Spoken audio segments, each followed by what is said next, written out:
सुप्रभात बच्चों। आज हम कक्षा 8 का भूगोल विषय का पाठ 4 कृषि का पहला प्रकरण कृषि क्या है, यानी कृषि किसे कहते हैं, कृषि क्या होती है, इसके बारे में पढ़ेंगे। तो चलिए करते हैं पाठ 4 शुरू, कृषि।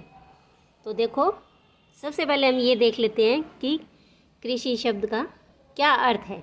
तो ये देखो, यहाँ दिया हुआ है कि कृषि शब्द है वो उसकी उत्पत्ति हुई है एग्रीकल्चर शब्द की उत्पत्ति। तो ये एग्रीकल्चर शब्द है वो लैटिन शब्द एगर और एग्री, जिसका अर्थ होता है मृदा, और कल्चर जिसका अर्थ है कृषि, यानी कि मिट्टी, और मिट्टी में खेती करने से हुई है, और इसी तरह से ये बन गया एग्रीकल्चर। तो इसके बाद देख लेते हैं हम पाठ को शुरू से कि गुरप्रीत, मधु और टीना एक गांव से गुजर रहे थे। वहां उन लोगों ने एक किसान को खेत की जुताई करते हुए देखा। किसान ने उन लोगों से कहा कि वह गेहूं की बुआई करने जा रहा है और मृदा को अधिक उपजाऊ बनाने के लिए अभी खाद डाला है। तो उसने बच्चों को कहा कि गेहूं मंडी में अच्छी कीमत पर बिकेगा, और जहां से उसे आटे में परिवर्तित करके, यानी आटे में बदलकर कारखाने में डबल रोटी और बिस्कुट बनाने के लिए ले जाया जाएगा।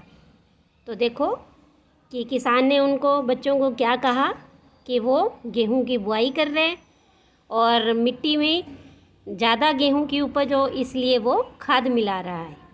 फिर उसने कहा जब गेहूं बन जाएगा तो इस गेहूं को वो बाज़ार में यानी मंडी में बेचने के लिए जाएगा, क्योंकि वहाँ पर उसे अच्छी कीमत मिलेगी। और जहाँ से बाज़ार से या फैक्ट्री कारखानों से क्या है, उस गेहूं को आटे में बदल देंगे, और फिर उसके बाद उस आटे से डबल रोटी, बिस्कुट, ब्रेड, इस तरह से केक, बहुत सी चीज़ें हैं वो बनाई जाएंगी।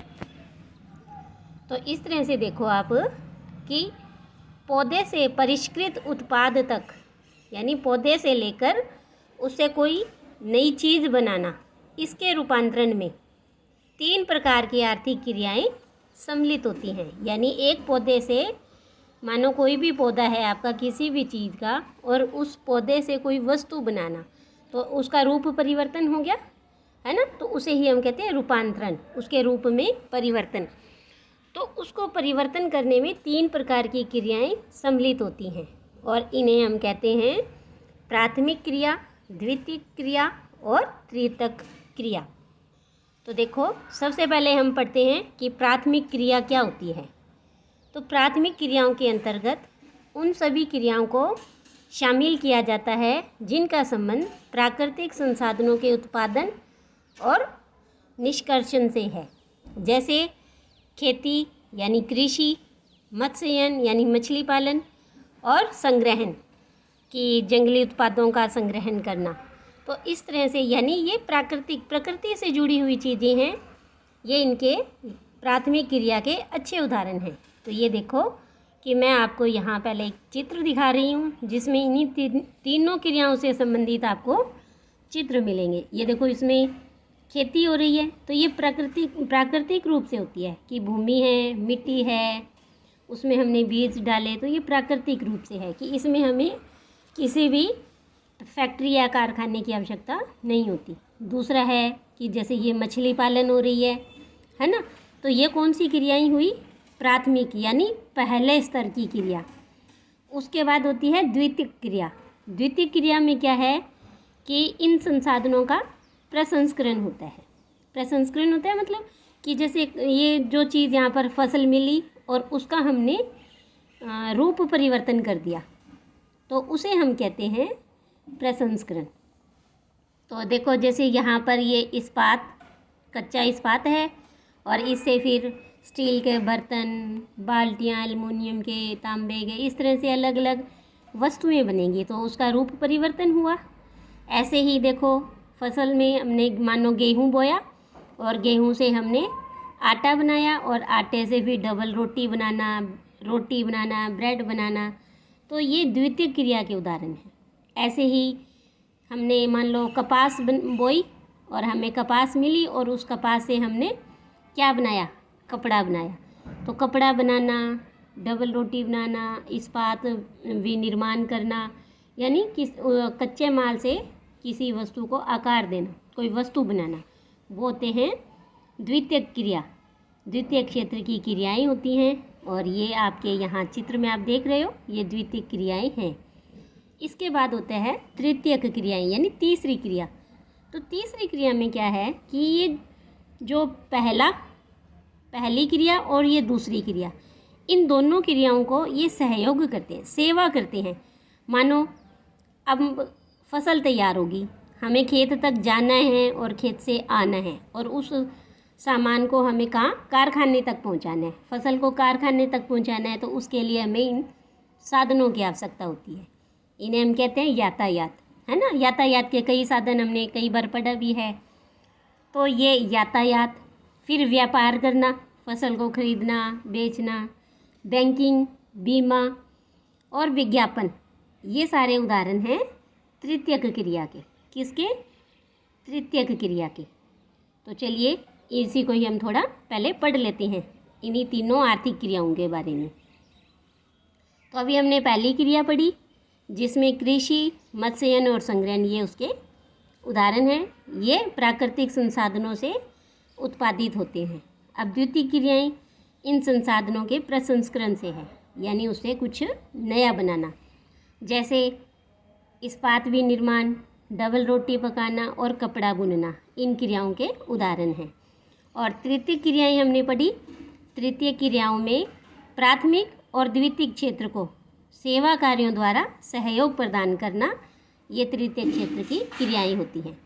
यातायात, व्यापार, बैंकिंग, बीमा और विज्ञापन, ये तृतीय क्रियाओं के उदाहरण हैं। इसके बाद आगे देखो, आज हम प्राथमिक क्रिया का एक उदाहरण कृषि पढ़ेंगे कि कृषि क्या है। कृषि एक प्राथमिक क्रिया है। फसलें, फलों, सब्जियों और फूलों को उगाना और पशुपालन करना, ये सब कृषि के अंतर्गत ही आता है। तो ये देखो यहाँ पर अभी आप एक चित्र देखिए कि यहाँ फूलों को उगाया है ना, फलों को, सब्जियों को उगाया, खेती करना, पशुपालन करना, ये सारी कृषि कहलाती है। इसके बाद देखो आगे कि विश्व में 50% लोग कृषि से संबंधित क्रियाओं में संलग्न हैं, यानी विश्व में आधी से ज़्यादा आबादी है वो खेती करती है। और भारत की 2/3 जनसंख्या अभी भी कृषि पर ही निर्भर है। 2/3 मतलब 70% से अधिक जो अभी भी जनता है भारत की, वो कृषि करती है। इसके आगे देखिए, अनुकूल स्थलाकृति, मृदा, जलवायु, ये कृषि क्रियाकलाप के लिए अनिवार्य है। यानी भूमि का जो है आकृति है, जैसे ढलान वाली है, पहाड़ी है, समतल है, रेगिस्तानी है, तो इस तरह के लिए खेती करने के लिए सबसे आवश्यक है भूमि की आकृति। उसके बाद मिट्टी उपजाऊ होना बड़ी आवश्यक है। और जलवायु, तो ये कृषि क्रियाकलाप के लिए अनिवार्य है। जिस भूमि पर फसलें उगाई जाती हैं उसे कृषिगत भूमि कहते हैं। जैसे भूमि भी होती है जहाँ जिस भूमि पर हम फसल उगा सकते हैं, वो तो हुई कृषिगत। अब मानो अगर किसी भूमि में फसल नहीं उगती है तो वो क्या, बंजर भूमि हो गई, है ना। तो जहाँ फसलें उगाई जाती हैं उसे कृषिगत भूमि कहते हैं। आप मानचित्र में देख सकते हैं कि कृषि क्रियाकलाप विश्व के उन्हीं प्रदेशों में संकेंद्रित हैं जहाँ फसल उगाने के लिए उपयुक्त कारक विद्यमान हैं। यानी अभी हम मानचित्र देखेंगे और ये देखेंगे उसमें कि वहीं फसलें उगाई जा रही है, वहीं खेती का कार्य हो रहा है जहाँ ये सारी चीज़ें पाई जाती हैं। यानी कि स्थलाकृति, मृदा, जलवायु, ये सारी चीज़ें जहाँ होंगी वहीं कृषि क्रियाकलाप है वो ज़्यादा किए जाएंगे। तो ये देखो विश्व का मानचित्र है, ये देखो जहाँ आपको ये हरा हरा रंग दिखाई दे रहा है ना। तो ये देख, यहाँ उत्तरी अमेरिका में, यूएसए में सबसे ज़्यादा खेती होती है। दक्षिणी अमेरिका में थोड़ी थोड़ी है, यूरोप में लगभग पूरी खेती हो रही है। हमारे भारत में देखो लगभग पूरे भारत में खेती की जाती है। और अगर हम इसकी एशिया की बात करते हैं तो एशिया का दक्षिणी पूर्वी एरिया, यहाँ भी खेती होती है। ऑस्ट्रेलिया में थोड़ी सी खेती की जा रही है। तो इस तरह से यहाँ पर यह है कि कृषिगत भूमि के अंदर कि कहाँ कहाँ पूरे विश्व में खेती की जाती है। इसके बाद देखो आप कि हम ये पढ़ेंगे कि कल्चर क्या होता है। देखो हमने पढ़ा कि कल्चर का अर्थ है कृषि। अब कृषि कई प्रकार की होती है, एग्रीकल्चर, सेरीकल्चर, पिसिकल्चर, विटीकल्चर और हॉर्टिकल्चर। इनको पढ़ने से पहले हम क्या थोड़ा सा एक चित्र देख लेते हैं, इससे क्या आपको ये समझना थोड़ा आसान हो जाएगा। तो ये देखो कि सबसे पहले तो एग्रीकल्चर अभी हमने पढ़ा ही है कि कृषि, मिट्टी की जुताई करना, फसलों को उगाना, पशुपालन करना, ये सब एग्रीकल्चर। इसके बाद है ये देखो रेशम उत्पादन करना, रेशम के कीड़ों से जो खेती करती है और रेशम के कीड़ों को वो पालते हैं और उनसे रेशम को प्राप्त करते हैं और उस रेशम को वो बेचते हैं, उससे किसानों को आमदनी होती है। इसे हम कहते हैं सेरीकल्चर। क्या? सेरीकल्चर। इसके बाद है ये देखो यहाँ ऐसे छोटे छोटे तालाब, कृत्रिम तालाब बनाकर मछलियाँ पालन की जाती है, तो मछली पालन करना ही पिस्सीकल्चर। क्या कहते हैं उसे हम? पिस्सीकल्चर। और ये है इधर इस चित्र में देखो अंगूरों की खेती हो रही है, इसे हम कहते हैं विटीकल्चर। क्या? विटीकल्चर। और इसके अलावा फूल उगाना, फल उगाना, सब्जियां उगाना, ये सारे कहलाते हैं हॉर्टिकल्चर। तो चलो इसी को ही हम पढ़ लेती हैं कि ये सारी खेती किस प्रकार से की जाती है।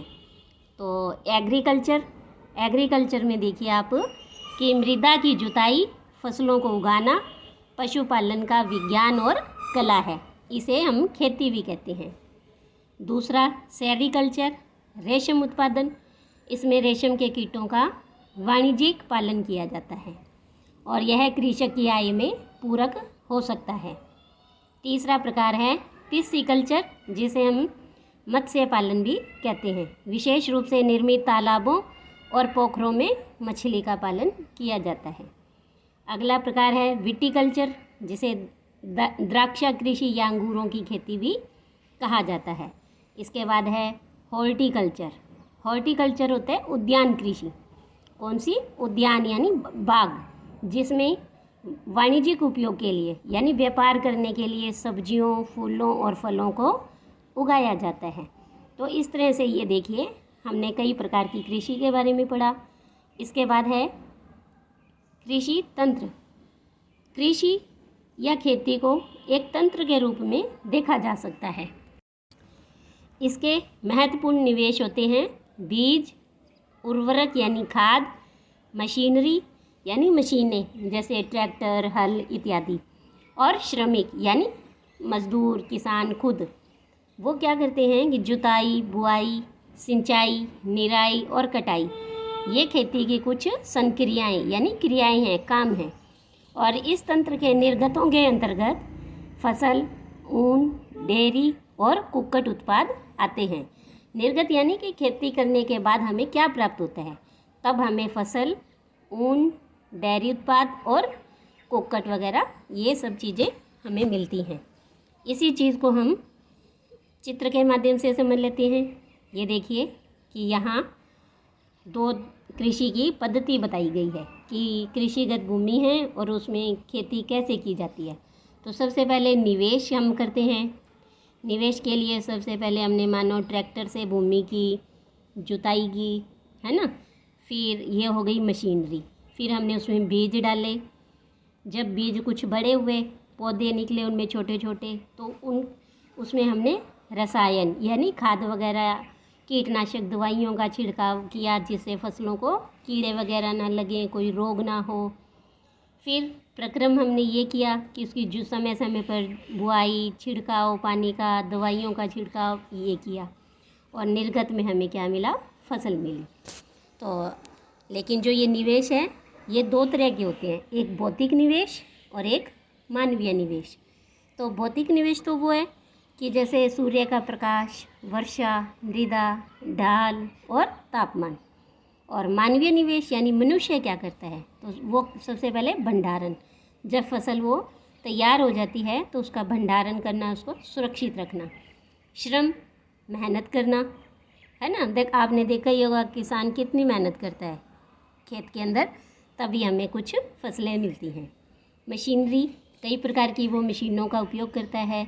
और रसायन, जैसे खाद वगैरह डालना। तो इस तरह से भौतिक और मानवीय कृषि निवेश के द्वारा हमें फसलें प्राप्त होती हैं। तो इस तरह से हमने पढ़ा कि कृषि क्या है, और कृषि पर आधारित आर्थिक क्रियाएं 3 प्रकार की पढ़ी हमने। प्राथमिक क्रिया, द्वितीयक क्रिया और तृतीयक क्रिया। इसके बाद है कि कृषि के प्रकार। कृषि कई तरह की होती है, वो हम आगे पढ़ेंगे। आज के लिए इतना ही।